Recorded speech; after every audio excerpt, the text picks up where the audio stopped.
কাঁচা আমের লোভনীয় আচার রোদে দেওয়া ঝামেলা ছাড়াই বছর জুড়ে সংরক্ষণ করা যাবে এই টকঝাল মিষ্টি আমের আচারটি। হ্যালো এভরিওয়ান, আসসালামু আলাইকুম। Welcome back to my channel Lucky's easy recipe. আমি চলে আসলাম লাকিস ইজি রেসিপিতে এই আমের ভরা মৌসুমে কাঁচা আমের মজাদার একটা রেসিপি নিয়ে। আশা করছি আমার আজকের এই কাঁচা আমের রেসিপিটা আপনাদের ভালো লাগবে। আর এই আচারটা তৈরি করে সারা বছর সংরক্ষণ করতে পারবেন, একদম 1 বছরেরও বেশি ভালো থাকবে। চলুন তাহলে শুরু করি আমার আজকের এই সহজ ও মজাদার টকঝাল মিষ্টি আচারের রেসিপি। এখানে আমি কিছু আম নিয়ে নিয়েছি, আপনারা আপনাদের পরিমাণ মতো আম কম বেশি করে নিতে পারবেন। এখানে আমগুলোকে আমি টুকরো করে কেটে নিব, তবে এই আমগুলো কিন্তু আমি আগে থেকেই ভালোভাবে ধুয়ে পরিষ্কার করে নিয়েছি। আর আমগুলোকে টুকরো করে কেটে নেওয়ার পরে আর কিন্তু পানি দিয়ে ধোয়া যাবে না, এতে করে তাহলে কিন্তু আচারটা সংরক্ষণ করা যাবে না, খুব দ্রুত আচারে ফাঙ্গাস পড়ে যাবে, আচারটা নষ্ট হয়ে যাবে। আমি এই টুকরোগুলো 4 টুকরো করে নিয়েছি, এক একটা পাশ। আর এই আমের টুকরোগুলো ছোট বড় করে আপনারা কেটে নিতে পারবেন বা চাইলে লম্বা লম্বা করেও কেটে নিতে পারবেন। আমি কিউব করে কেটে নিয়েছি। আর চুলায় একটা প্যান বসিয়ে দিলাম, আর তাতে দিয়ে দিলাম 1 কাপ পরিমাণ সরিষার তেল, আর দিয়ে দিয়েছি গোটা 5 ফোড়ন 1 চা চামচ, দিয়ে দিচ্ছি 3টা শুকনো মরিচ একটু ভেঙে দিয়েছি।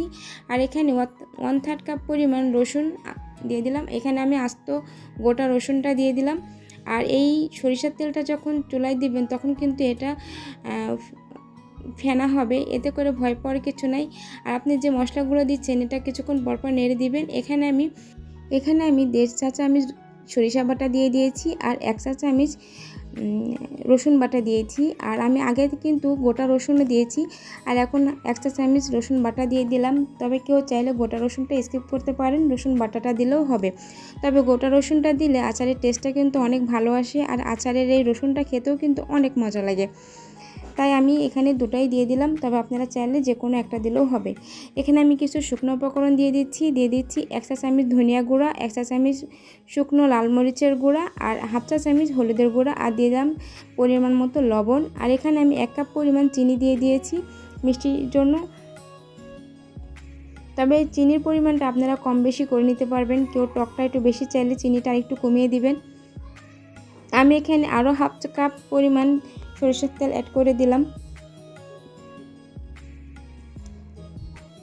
আরও কিছুটা চিনিও দিয়ে দিলাম মিষ্টির জন্য। আর এখানে এইদিকে আচারটা হতে হতে আমি একটু আচারের মশলা তৈরি করে নিব। দিয়ে দিলাম 3টা শুকনো মরিচ, 1.5 চা চামচ 5 ফোড়ন, দিয়ে দিচ্ছি 1 চা চামচ আস্ত জিরা, 1 চা চামচ ধনিয়া, আর দিয়ে দিলাম রাঁধুনি 1/2 চা চামচ। এখন এই সব কিছু একত্রে খুব ভালোভাবে একটু ভেজে নেব সুন্দর একটা ফ্লেভার আসা পর্যন্ত। যখন এটার কালারটা একটু চেঞ্জ হয়ে যাবে আর সুন্দর একটা ফ্লেভার আসবে তখন বুঝে নেবেন যেটা হয়ে গেছে। আমি এখন এগুলোকে গুঁড়ো করে নিব।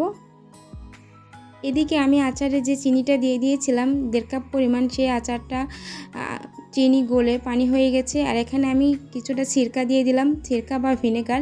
এই ভিনেগারটা দিলে আচারটা সংরক্ষণ করতে পারবেন অনেক দিন যাবত। আর আচারটা কিছুদিন পর পর একটু রোদে দিলে কিন্তু পুরো বছর জুড়েই আচারটা সংরক্ষণ করা যাবে, একটুও নষ্ট হবে না। আর ভিনেগারটা যদি না দেন সেক্ষেত্রে কিন্তু আচারটা 1 বছর যাবত সংরক্ষণ করা যাবে না, আচারটা নষ্ট হয়ে যাবে। আর চেষ্টা করবেন একটা কাচের পাত্রে এই আচারটা রাখার জন্য। আর যখন আপনি আচারটা তুলবেন তখন শুকনো একটা চামচ দিয়ে আচারটা তুলবেন, এতে করে কিন্তু আচারটা অনেক দিন ভালো থাকবে। তবে আচার ওঠানো নামানো করার সময় হাত দিয়ে আচারটা নাড়লে আচারটা খুব দ্রুত নষ্ট হয়ে যায়। আমি আগে থেকে যে মশলাটা গুঁড়ো করে রেখেছিলাম সেটাও আমি দিয়ে দিয়েছি। আর এই হলো আমার আচারের আজকের ফাইনাল লুক। দেখেই বোঝা যাচ্ছে আচারটা কতটা লোভনীয় হয়েছে এবং কতটা স্বাদ হয়েছে। আশা করছি আমার আজকের এই সহজ মজাদার রেসিপিটা আপনার ভালো লেগেছে। আর রেসিপি ভালো লাগলে আমার চ্যানেলটিকে সাবস্ক্রাইব করে রাখবেন এবং পাশে থাকা বেল বাটনটি বাজিয়ে রাখবেন। আমি যখনই কোনো নতুন ভিডিও আপলোড করব সেটা নোটিফিকেশন পেয়ে যাবেন সবার আগে। আমি অনেক দিন আমার চ্যানেলে কোনো নতুন ভিডিও দেওয়া হয় না, তো অনেক দিন পরে একটা নতুন ভিডিও আপলোড করছি। আশা করছি সবাই দেখবেন এবং পাশে থাকবেন, সাপোর্ট করবেন। আল্লাহ হাফেজ, আসসালামু আলাইকুম।